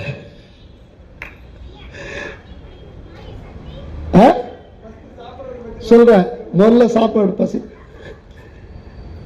நான் எங்க போனாலும் ஒரு டிஃபன் பாக்ஸ் எடுத்துட்டு போவேன். நான் சாப்பிட்டுட்டு அப்படியே அங்கே யார் அன்னம்பாலி பண்ணாங்களோ அவங்கள பார்த்துட்டு யாருக்கும் தெரியாத போட்டு என் பையில வச்சிருவாங்க. எனக்கு இதை கற்றுக் கொடுத்தது யாருன்னா சிவபெருமான் தான். எங்க பண்றார்? சேந்தனார் வீட்டுக்கு போறார் களி சாப்பிட. சேந்தனார் வீட்டில் போய் களி சாப்பிட்றார். கொஞ்சம் நேரம் ஆயிப்போது. ஆலயத்தில் வந்து சாமிக்கு நைவேத்தியம் பண்ணிட்டு சாப்பிடுவார். அன்னைக்கு சூழ்நிலை சரியில்லை, மழை வருது, விறகெல்லாம் நனைஞ்சு போகுது, வியாபாரம் இல்லை. எப்படியோ கஷ்டப்பட்டு கொஞ்சம் களி பண்ணி எடுத்துட்டு போகும்போது அடமழை, கொண்டு போக முடியல. வயல் வரப்புல தடுமாறி கீழே விழுறார். அங்க இருக்கிற பெரிய வெடிப்புல அந்த களி கொட்டி போகுது. சாமிக்கு இன்னைக்கு நைவேத்தியம் பண்ண முடியாத போயிடுச்சு, இதுக்கு மேல நான் உயிரோட இருந்து என்ன பயன்னு தன்னுடைய குருவால் எடுத்து கழுத்தா இருக்கும் போது அந்த வெடிப்புல இருந்து கை வந்து அப்படி பிடிச்சுக்குது. நீ கொடுத்த களி இதை இருக்குது, இதை பாரு சாப்பிட்ற கூட வாங்கி சாப்பிட்றாரு. சாப்பிட்டுட்டு அவர்கிட்ட கேட்கிறார், என் மனைவிக்கும் கொஞ்சம் கூட மீதி இருந்தா தன்னுடைய மனைவிக்கு வேணும்னு முதல்ல கேட்டு வாங்கிட்டு போனோம் நம்ம சிவபெருமான் தான். வாங்கி கொண்டு போய் சிதம்பரத்தில் அவருடைய திருவிளையாடலை பண்ணி அடியாளுடைய பெருமையை உலகத்துக்கு வைக்கணும். அதனால தான் நமக்கு வந்து கொடிக்கவி கிடைச்சது. சேந்தனார் அருளிய திருப்பல்லாண்டு, அந்த நின்ற தேரை ஓட வச்சது சேந்தனார் அருளிய திருப்பல்லாண்டு கிடைச்சது. அதுக்காக சாமி அந்த திருவிளையாட்டை பண்ணார். அடியார்கள் வீட்டில் விரும்பி உண்ணுவார் சாமி. ஒருத்தர் கனவுல சாமி வந்தாராம். சாமி வந்தாரு, சாமி கிட்ட அவர் பேசிட்டு இருக்கார். பேசிட்டு இருக்கும்போது என்னன்னு கேட்கிறார். சாமி சொல்றாரு, உன்னதான்பா பார்க்கலான்ட்டு வந்தேன், சரி கொஞ்சம் சாப்பிட்டு போயேன். இல்லை நான் இப்ப சாப்பிட்டேன். இல்லை எப்படியாவது கொஞ்சம் இன்னைக்கு கொஞ்சம் சரி, நான் நைட்டு 12 மணிக்கு நான் வீட்டுக்கு வரேன்பா, சாப்பாடு ரெடி பண்ணி வை. சாமி சொல்லிட்டார். இப்ப கண்ணை திறக்கிறாரு, கனவு முடிஞ்சு போச்சு. இன்னைக்கு சாமி வரேன்னு சொல்லிட்டாருன்னு வீடெல்லாம் சுத்தம் பண்ணி எல்லாம் குங்குலிய புகை போட்டு சிறப்பா வச்சிருக்கார். அறுசுவை உணவு பண்ணி வச்சிருக்கார். எல்லாம் 11 மணிக்கு ரெடி ஆயிடுச்சு. சாமி 12க்கு வரேன்னார். 11 மணிக்கு அப்படியே ஒரு வயதான வயோதிகர் வந்து அப்படியே படிக்கட்டில் உட்கார்றார். எந்தி எந்தி எந்தி பா, கொஞ்சம் வயசானவன் பா, வெயில் அதிகமா இருக்குது, கொஞ்சம் உட்காந்துட்டு போறேன். இல்ல இல்ல இல்ல, சிவபெருமான் வரேன்னு இருக்காரு, முதல்ல நீ எந்தி ஓடு. ஒரு அடி எந்திச்சு போயிட்டார். அதுக்கு அடுத்தது ஒருத்தர் வந்தார், உடம்பெல்லாம் தொழு நோய். இந்த வயசானவரே உட்கார விட மாட்டேன்னு அந்த தொழுநோய்க்கார உட்கார விடுவாரா? உள்ள போய் தண்ணி எடுத்து சுத்தம் பண்ணிட்டு உள்ள போனாரு. அந்த தொழுநோய்க்காரர் வந்து உட்காந்துட்டார். அந்த நோய்க்கு மட்டும் ஏன் தொழுநோய்னு வந்ததுன்னா, எல்லா நோய்களுமே இந்த நோயை பார்த்து கும்பிடுமா. நோயே இந்த நோய் எனக்கு வந்துடக்கூடாதுன்னு நினைக்குமா. அதனாலதான் எல்லா நோயும் தொழுற நோய் தொழுநோய். அங்கமெல்லாம் அப்படியே குறைஞ்சிக்கிட்டே வரும். அந்த தொழுநோயாளி வந்து அங்க திண்ணல உட்கார்ந்தான். வந்தது கோவம். அங்கிருந்து பக்கெட்ல இருந்து தண்ணியை தூக்கி ஊற்றும் போது பக்கெட்டை தவறி அவர் தலையில பட்டு அவர் ரத்த காயத்தோட எழுந்து போனார். 3வது சுத்தம் பண்ணி வச்சாச்சு. மணி 11:45. சாமி வரப்போறார். ஒரு அழுக்கு உடையில ஒரு கர்ப்பிணி பெண், நிறைய மாச கர்ப்பிணி வந்து வாசல்ல உட்கார்றான். வாசல்ல உட்கார்றான். எந்தி எந்தி எந்தி எந்தி போ போ போ போ. ஐயா பசிக்குது, வெயில் அதிகமாக இருக்குது, கொஞ்ச நேரம் இருந்துட்டு போயிடுறேன்னு. இல்லை இல்லை இல்லை இல்லை சாமி வராருன்னு 5 நிமிஷம் ஆகுது, கிளம்பு கிளம்பு ஓடு ஓடுன்னு அந்த கொம்பு எடுத்து ஒரு அடி வயிற்றுல. இருக்கிறதுலே மகா பாவம் கர்ப்பிணி பெண்களுக்கு உணவு இல்லைன்னு சொல்றதுதான். நல்லா புரிஞ்சுங்க. அதான் பத்மதார் தன்னுடைய கதையில சொல்லுவாரு, 2 திங்கள்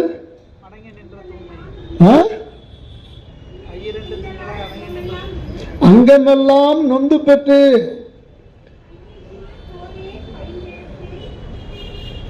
மார் மீதும் தோல் மீதும். ஒரு காவல்துறை அதிகாரி நிக்கிறாரு, டிராபிக் கிளீன் பண்ணிட்டு இருக்காரு, 1 மணி நேரம் நிற்பாரு. அவர் தலையில் ஒரு சின்ன தொப்பி வச்சிருப்பார். அந்த தொப்பியே அவருக்கு பாரமா இருக்கும். ஒன்று அந்த தொப்பியை கழட்டிட்டு கர்ச்சிப்பை வச்சு அப்படி தொடச்சிட்டு ஒரு 5 நிமிஷம் அப்படி விசிறிட்டு திருப்பி மாட்டிப்பார். அந்த தொப்பியே அவருக்கு கனமா இருக்குதுன்னா இந்த பெத்த தாய்க்கு இந்த குழந்தை எவ்வளவு கனமா இருக்கும். கை மட்டும் வலிக்குமா, கால் மட்டும் வலிக்குமா, அங்கமெல்லாம் நொந்து பெத்து இருக்கிறதுலயே பாவத்திலே பெரிய பாவம் ஒரு கர்ப்பிணி பெண்ணுக்கு சாப்பாடு இல்லைன்னு சொல்றதுதான். நல்லா புரிஞ்சுங்க, இனிமேல் செய்யாதீங்க.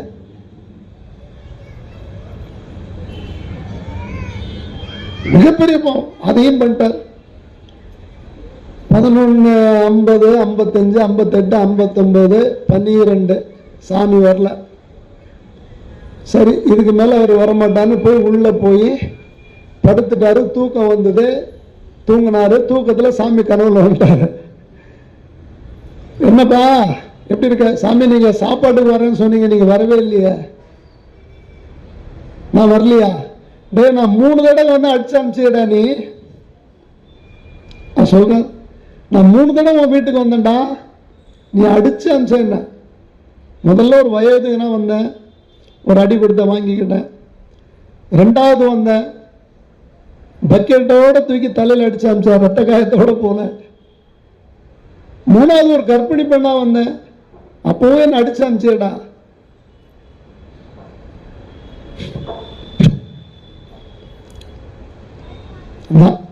சாமி யாரு வீட்டுக்கு எப்படி வருவாருன்றது தெரியாது.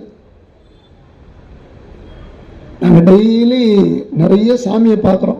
டெய்லி ஒரு 150 சாமி கிட்ட டெய்லி பார்க்குறோம். அந்த சாமிகள் சாப்பிட்றத பார்க்குறோம். ஒரு நாளைக்கும் சாமி வந்து எங்களை திருத்திக்கிட்டே இருக்காரு. நீ இப்படி செய், இப்படி செய், இப்படி செய். நேற்று வரைக்கும் செஞ்சது சரின்னு நினைச்சா இன்னைக்கு சாமி இன்னைக்கு ஒரு ரூட்டு கூட இல்லை, இப்படி செய். இதே நம்ம திருமலிசை பஸ் ஸ்டாண்ட்ல நடந்த ஒரே ஒரு நிகழ்ச்சி சொல்றேன், நல்லா கேட்டுங்க. ஒரு அடியார் வந்து சாப்பாடு கேட்பாரு, எனக்கு 2 குடும்பம் 1 தாங்க அப்படின்னு சொல்லிடுவோம். அவர் சொல்லுவாரு, எங்க அம்மாவுக்கு உடம்பு சரியில்லைங்க, அவங்க ரொம்ப வயசானவங்க, 1 கொடுங்க. ஒரு நாள் கொடுத்தாச்சு. அதே மாதிரி எல்லாரும் கேட்க ஆரம்பிச்சோன்னா இவங்க எல்லாம் பொய் பேசுறாங்க. சரி சொல்லிட்டு, இல்லப்பா ஒரு ஆளுக்கு 1 தான், நீங்க போங்க. சரி, ஒரு நாள் நாங்கள் சாப்பாடு கொடுத்துட்டு அந்த வண்டி எடுத்துட்டு அப்படியே வெளியே வரோம். நம்ம எம்எம்டி அடியார் நம்ம வண்டிக்குள்ள உட்காந்துருக்காங்க. அவங்ககிட்ட சொன்னேன், ஒரு சாப்பாடு 1 எடுங்க. அதோ போறாரு அந்த அடியார் வந்து அவங்க அம்மாவை வீட்டில் வச்சு பார்த்துக்கிறாராம். அவங்க அம்மாவுக்கு 1 கொடுன்னு கேட்பாரு. இப்போ 2 நாளாக கேட்கறது இல்லை. அவரு 1 தான் வாங்கிட்டு போறாரு. அவருக்கு 1 கொடுத்தலாம், எடுங்கன்னு. அப்போ அந்த உள்ள இருக்கிற அந்த அவரை பற்றி தெரிஞ்ச அடியார், நம்ம திருமலிசை அடியார் சொல்றாங்க, ஆமாங்க அவங்க அண்ணன் தம்பி 3 பேர், 2 பேர் அவங்க அம்மாவை பார்த்துக்கல, இவர் தான் அந்த அம்மாவை பார்த்துக்கிறாரு, ரொம்ப வயசானவங்க முடியாதவங்க. உடனே அவருக்கு ஒரு சாப்பாடு கொடுத்துருமா எடுத்துன்னு போட்டுட்டு வந்தேன். இதுக்கிடையில் அவர் வந்து ஒரு 3 நாளாக சாப்பாடு 1க்கு மேலே கேட்க மாட்டார், வாங்கிட்டு போயிடுவார். ஒன்று அந்த காரை வெளியே கொண்டு வந்து நிப்பாட்டிட்டு, ஐயா அங்கே வாங்க, இந்தாங்க இந்த சாப்பாடு அப்படின்னு கொடுத்தாங்க. அம்மாவுக்கு எடுத்துன்னு போனேன். ஐயா எங்கள் அம்மா இறந்துட்டாங்கய்யா.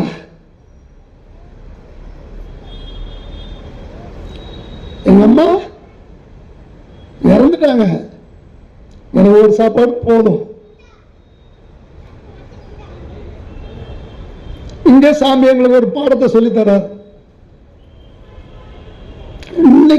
இன்னைக்கு அந்த தினந்தோறும் உணவு நாங்க கொடுக்குற ஒரு அம்மையார் இன்னைக்கு காலமாயிட்டாங்க பஸ் ஸ்டாண்ட்ல. இன்னொரு தம்பி வருவார், நல்லா இருப்பார், ஜம்முன்னு இருப்பார், இங்க இருக்கிறவங்களுக்கு தெரியும். அவர் வந்து ஒரு நாள் கேட்டாரு, எனக்கு 2 சாப்பாடு கொடுங்க, நான் நைட்டு வச்சு சாப்பிடுவேன்னார். நல்ல சின்ன வயசு. நான் அவரை கூப்பிட்டு கேட்டேன், நீங்க கை கால் உடம்பு எல்லாம் நல்லா இருக்குது, நீங்க ஏன் வேலை செஞ்சு சாப்பிடலாம? சரி நாளைக்கு தரேன் போன்ட்டேன். அதுக்கப்புறம் அவர் வரவே இல்லை. நிறைய ஒரு நாளைக்கு ஒண்ணு சாமி உனக்கு எங்களை ஏதோ ஒரு வழி பண்ணிக்கிட்டே இருக்கார். நீ நினைச்சுக்கிறதெல்லாம் இல்லை, உனக்கு தெரிஞ்சதெல்லாம் இல்லை, நீ நிறைய கத்துக்கோ. நீ செய்யறதெல்லாம் ஒண்ணும் கிடையாது. இன்னும் இருக்கு. நான் எங்கெங்க இருக்கேன்னு தெரியுமா? என்னை தேடி வா, தேடு வா சொல்றத கேளு. இது மாதிரி ஒரு நாளும் நமக்கு சாமி உணர்த்திக்கிட்டே இருப்பார். சாமி அங்கிருந்து அப்படியே வரமாட்டார். அடியார்கள் மூலியமா, இன்னொரு உயிர்கள் மூலியமா தான் வருவார். அவர் வரும்போது நம்ம கண்டுபிடிச்சுக்கணும். அப்படி இல்லைன்னு சொன்னா நம்ம வாய்ப்பை வந்து தவற விட்டுருவோம். அதனால அடியார்களோடு தான் எப்பவுமே சாமி இருக்கார். நமக்கு என்ன வேணுமோ சாமி தான் தர்றார். நம்ம என்ன பண்றோமோ அதை சாமி தான் பண்றார். நம்மளை யாராவது கையெடுத்து கும்பிடுறாங்களோ அது நம்மளை கும்பிடல, சாமியே கும்பிடுறாங்க. நம்மளை கும்பிடல, சாமியே கும்பிடுறாங்க. எல்லாத்துக்கும் நமக்கு முதலாளி யாரு? சிவபெருமான் தான். அந்த முதலாளி எப்பவுமே மனசுல நம்ம நினைச்சு எல்லா காலத்திலையும் அவருக்கு அடிமை தொண்டு பண்ணி அவருக்கு அடிமையா இருக்கணும். அவர் எப்படி வருவார் தெரியாது. அதான் ஒண்ணு. ஒரு இடத்துல ஒரு மாதிரி வர்றார். இப்ப வாழ்க அந்தனர் வானவர் ஆனினார். முதல்ல அந்தனர் சொன்னார் இல்லையா? அவர் அந்தனரா வந்தாருன்னு சிவபெருமான் வந்து ஒரு மாணிக்க வாசகர் ஒரு 7-8 இடத்துல சொல்றார். திருவாசகத்துல குறிப்பிடுறார். முந்திய இறுதியுமானாய் மூவர் மறிகளர் யாவர் மற்றறிவார் பந்தனை விரலியும் நீயும் நின் அடியார் பழம் குடில்தோறும் எழுந்த அருளிய பரனே செந்தளல் புரைதெரு மேனியும் காட்டி திருப்பெரும் துறை உரை கோயிலும் காட்டி அந்தணன் ஆவதும் காட்டி வந்து ஆண்டாய். அந்தணனாவும் நீ வந்த. திருப்பெருந்துறை கோயிலை காட்டின, ஆவுடையார் கோயில்ல திருப்பெருந்துறையை காட்டுற, திருப்பெருந்துறையில ஆவுடையாரை காட்டுற, சிதம்பரத்துல சீர்காழி பத்தி பாடுற. என்னையா மாயம், என்ன மாயம்?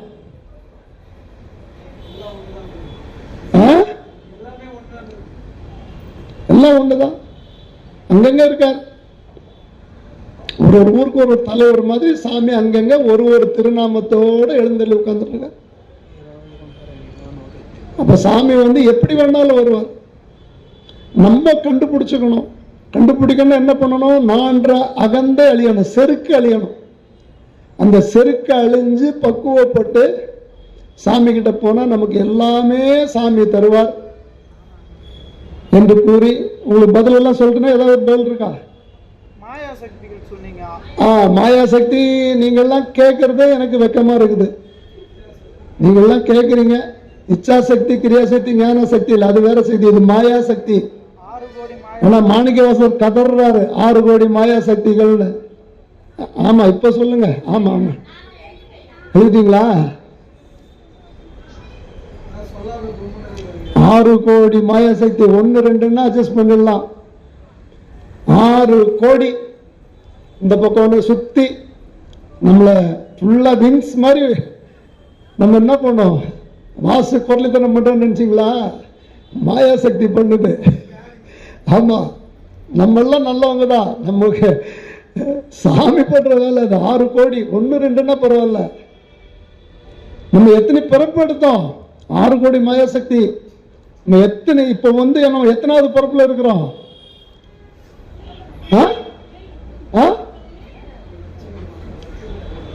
100 கோடி யோனி பிறவி எடுத்துருக்கோம். 100 கோடி யோனி பிறவி இப்ப இருக்குது. 100 கோடியில இருக்கும். அப்ப எத்தனை தாய், எவ்வளவு பால் குடிச்சிருப்போம்?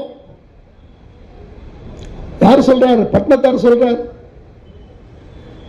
அம்மா நான் குடிச்ச பால் வந்து திருப்பார் கடலுக்கு சமம். 100 கோடி. ஒரு யானையா பிறந்தா அந்த யானை எவ்வளவு பால் குடிக்கும்? 100 கோடி பிறவி எடுத்து இன்னைக்கு இந்த மனித பிறவியை நமக்கு சாமி தந்திருக்கார். அவரை வணங்குறதுக்கு கை கொடுத்திருக்கார், காலை கொடுத்திருக்காரு, காது கொடுத்திருக்காரு, கண்ணு கொடுத்திருக்காரு, எல்லாம் சுத்தமா கொடுத்திருக்காரு, பஞ்சம் இல்லாத கொடுத்திருக்காரு. அதனால இந்த கையால அவரை தினந்தோறும் வணங்கணும். ஒரு முறையாவது கண்ணால போய் அவரை பார்க்கணும்.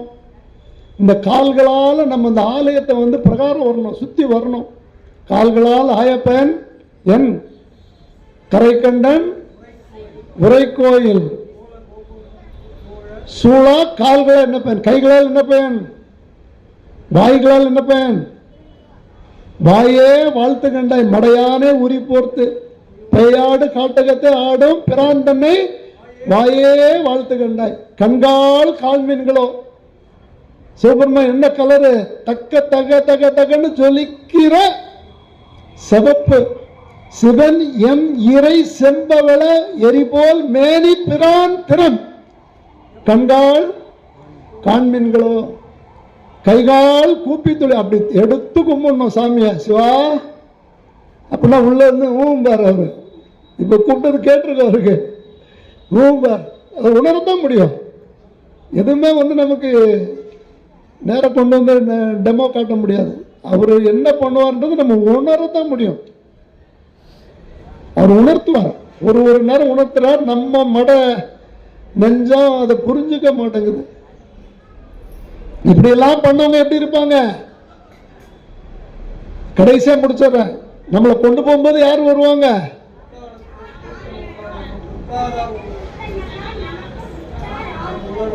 ஆமா, அந்த செப்பரை சிவபெருமான் வருவார். தாமிர சபையில உட்கார்ந்து ஆட்சி செய்யறாரு. திருக்குற்றாலத்தில் உட்கார்ந்து ஆட்சி பண்ற செப்பர சாமி வருவார் நம்மளை கூட்டிட்டு போறதுக்கு. அதுக்கு உண்டான தகுதிகளை நம்ம ஏற்படுத்திக்கணும். உற்றார் யார் உள்ளரோ உயிர் கொண்டு போகும் பொழுது குற்றாலத்துறை கூத்தன் அத்தன் அல்லால் அத்தன் அத்தன் அல்லால் உற்றார் யார் யாரும் கிடையாது, யாரும் கிடையாது. எல்லாம் முடிஞ்சு போச்சு. வீடு வரை உறவு, வீதி வரை மனைவி, காடு வரை பிள்ளை,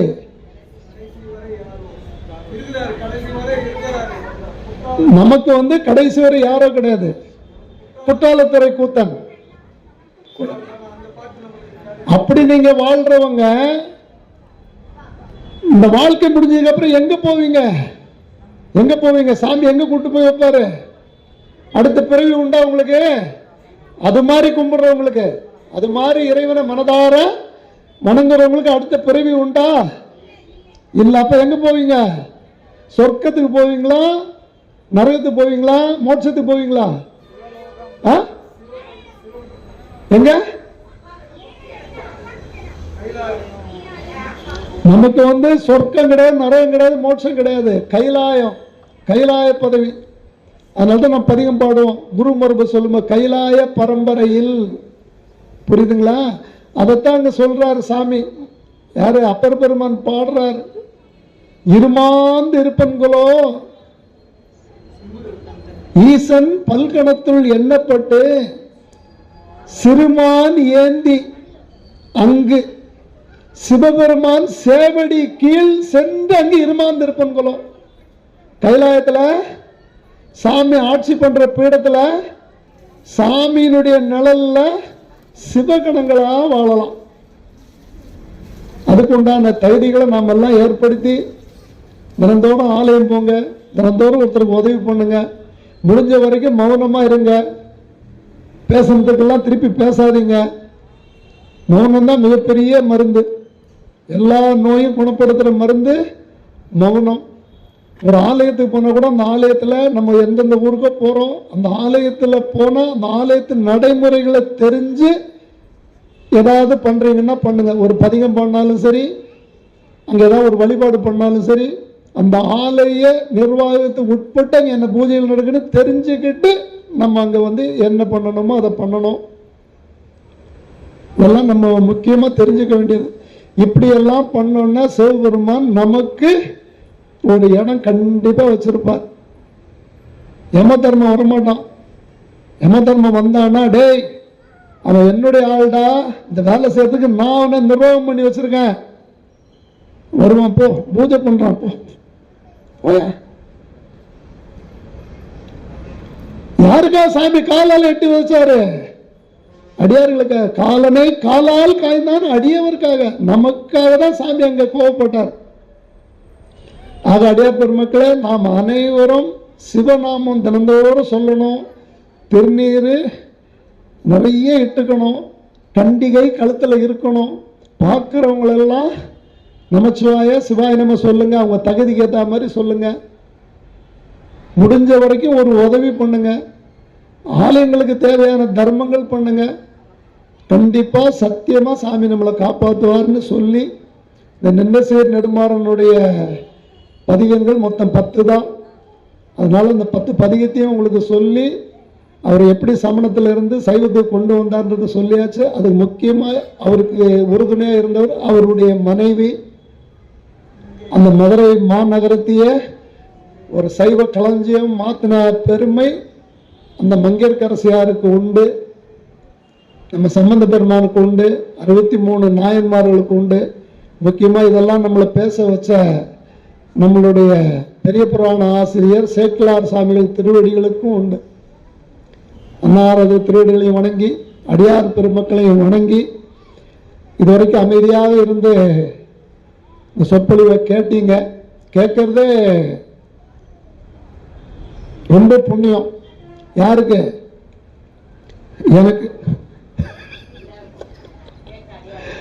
அப்படியா? நீங்க கேட்காத எந்திரிச்சு போயிட்டீங்கன்னா நான் என்ன பண்றது? திருச்சிட்டம்பலம். கேட்காத நீங்க எந்திரிச்சு போறீங்கன்னா நான் கொஞ்சம் குறைச்சுப்பேன். ஆமா, கொஞ்சம் எடுத்து வச்சிருவேன். ஆக இதுவரை அமர்ந்து புத்தாண்டேஸ்வரன் நிழலில் அமர்ந்து இதுவரைக்கும் தேன் பருகி அடியார் பெருமக்கள் அனைவருக்கும் ஆலய நிர்வாகத்தின் சார்பிலும் இந்த சொற்பொழிவு மாதந்தோறும் ஏற்பாடு செய்து கொண்டிருக்கிற திருமலிசை அடியார் பெருமக்களுக்கும் நன்றி தெரிவித்து இத்துடன் நிறைவு செய்கின்றேன். திருச்சிற்றம்பலம். திருச்சிற்றம்பலம். திருச்சிற்றம்பலம். நாடுடைய சிவனே போற்றி, நாட்டவர்க்கும் இறைவா போற்றி, ஏகம்பத்துரையந்தாய் போற்றி, பாகம் பெண்ணுரு ஆனாய் போற்றி, அண்ணாமலை மன்னா போற்றி, கண்ணார் அமுதக்கடலே போற்றி, காவாய் கனகத்திரளே போற்றி, கைலை மலையானே போற்றி போற்றி.